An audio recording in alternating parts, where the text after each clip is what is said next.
audio message in Spanish is garbled, but the text is very clear. It's offering $1 million for Sheriff Joe Arpaio's head, and offering $1,000 for anyone who wants to join the Mexican cartel. This man, who wants to remain anonymous, says his wife got the text message on Tuesday evening. It also included an international phone number and instructions to pass the message along. She showed it to me. I was kind of disgusted on it, and I reported it to the Sheriff's Department yesterday.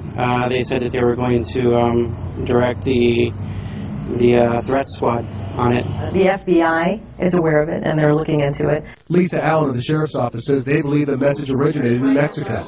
And although the Sheriff has received numerous death threats in the past, they believe this threat is credible because of its timing. Arpaio gets threats pretty routinely, but, obviously, with this heightened awareness of his role in the immigration issue, we got to take this one a little bit more seriously with $1 million contract out on him. But Allen says what really concerns investigators is how quickly the message has been spread. It's going so many different places that our folks are looking at it and thinking, well, at any given point in time, it could land in front of some crazy person who thinks, I can do that. As for Arpaio's reaction to the threat?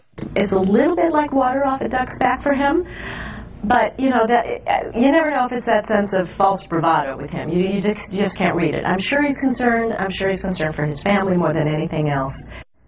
Sheriff's Office says investigators are trying to trace exactly where that suspects caught on tape trying to break into a Southwest Side home. The homeowner's own surveillance cameras helping deputies solve this case. News 4's David Marino has this story. The surveillance video captures it all. 4 suspects, armed and dangerous, attempting to invade a Southwest Side home. The victim was able to get back inside his house, close his door, semi-barricaded, reach for a weapon that was easily accessible. That's when you hear gunfire. The 4 men retreat, get into their car, but not before the homeowner's bullets hit the windshield. Pima County Sheriff's officials say the homeowner has surveillance cameras installed all around his house. And that was just for his own security. People living in the neighborhood heard all the gunshots and saw the aftermath. Some stray bullets even hit a home across the street. I was asleep when around noon Thursday, and I heard gunshots. Then I heard about 4 or 5 more shots go out in rapid succession. Then I heard his car squeal off. I am very watchful from where we live, and I think everybody has a right to defend their property. Pima County detectives did find the suspect's vehicle at a home near Cardinal and Valencia, but the 4 men are still on the run.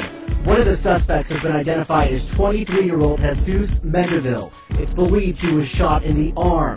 The 3 other men are all described as Hispanic males between 17 and 25 years old. Anyone with information is asked to call 88 Crime. With Balanced News, David Marino, News 4.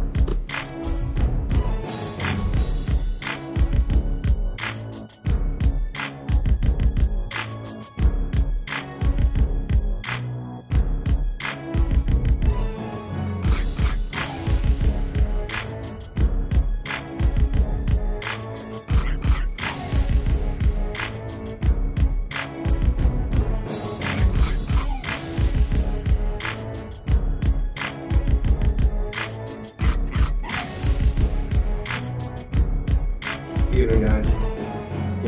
I just reported this morning on 15 people being executed down in Mexico. Now, this happened July 29th, 2 days ago. I'm looking at the calendar. It says fighting erupts again on the Sonora-Arizona border. Get this, heavy gunfire was reported on the outskirts of the Serra during the late evening hours of Thursday, July 29th. It's approximately 30 miles from the Arizona border. 30 miles. That's like from here to Delta.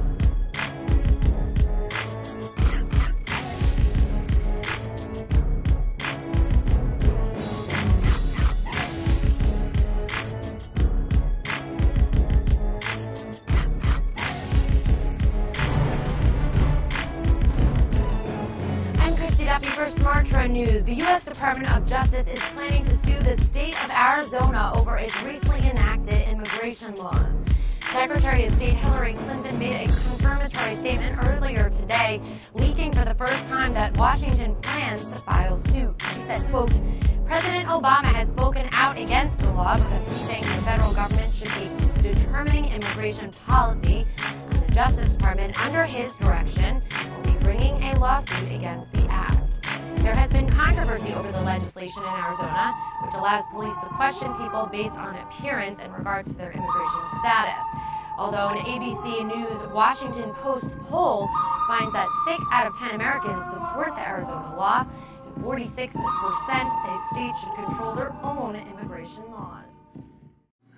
Not very far. It's only a half-hour drive.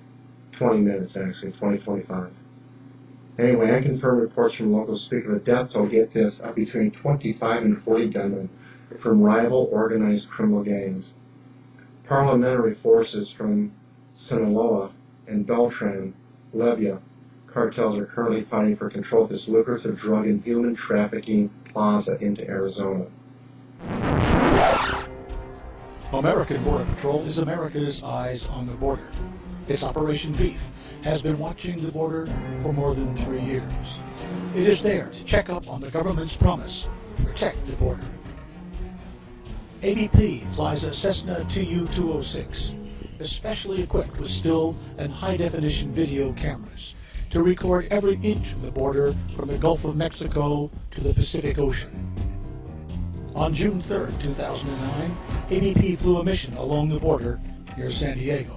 3422 Lima, Roger. You think it's be one transition eastbound and then you're gone? That's correct, 3422 Lima. Yeah, 22 Lima, Roger. Eastbound along the border, transition approved. Thank you very much.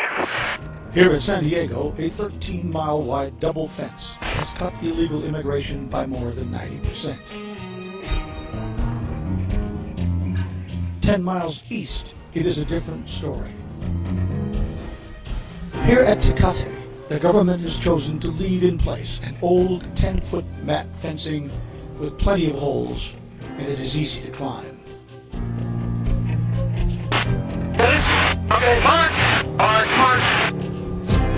1856. The government did install a better 18-foot steel beam fencing that has proven to be effective, but it didn't bother to repair holes in the old fencing. 1908, start new fence.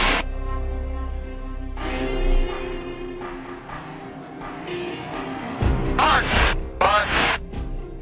1857. 17. This photograph was taken June 3, 2009, and shows holes in the old fence. The same holes that were there a year earlier. 9, hole in the fence. Oh yeah, look at that. 1710, hole in the fence. This story is true all along the border in California. The fence, 1958. Mark. 2016. Thanks to old fence. These stories of pure negligence are there for the media to see, but they won't look. If you want the truth to reach the American people, make a tax-deductible donation to American Border Patrol, and it will do the job.